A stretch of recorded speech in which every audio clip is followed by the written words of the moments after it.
Junior NTR political ఎంట్రీపై Lakshmi Parvathi comments.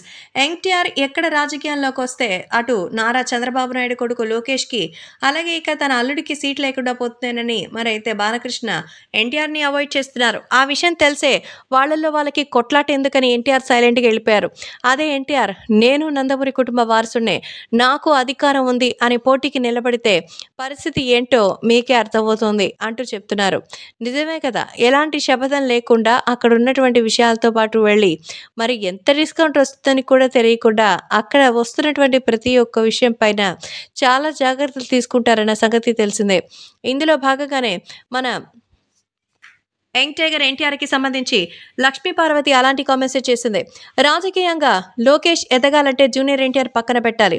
అందుకోసం బాలకృష్ణ చంద్రబాబు కలిసి చేసిన ప్రయత్నాలు ఎన్టీఆర్ని కేవలం చేరదీసినట్టుగా పెట్టుకుంటారు, కానీ చంద్రబాబు అయితే ఈ విషయంలో ఒక అడుగు ముందే ఉంటారని, నారా చంద్రబాబు నాయుడికి సంబంధించిన ఈ విషయంలో మాత్రం సోషల్ మీడియాలో సైతం ఎంతో అద్భుతంగా ఉందని తెలుస్తోంది. కాబట్టి ఈ విషయం కూడా ఎంతగానో వైరల్గా మారుతోంది.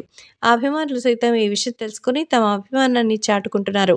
అంతేకాకుండా జూనియర్ ఎన్టీఆర్ రాజకీయాల్లోకి వచ్చి భారీగా విజయం సాధిస్తే తెలుగుదేశం పార్టీ తన కుప్పెట్లోకి వస్తుందని, అది జరగకూడదనే చంద్రబాబు బాలకృష్ణ ఆపిస్తున్నారంటూ, అదే ఉంటే ఈరోజు చంద్రబాబు నాయుడు ప్లేస్లో నందమూరి జూనియర్ ఎన్టీఆర్ ఉండేవారని, ఆ తారక రామారావు తర్వాత తెలుగుదేశం పార్టీని నిలిపేది ఈ తారక రాముడే అంటూ చెప్తోంది లక్ష్మీ పార్వతి.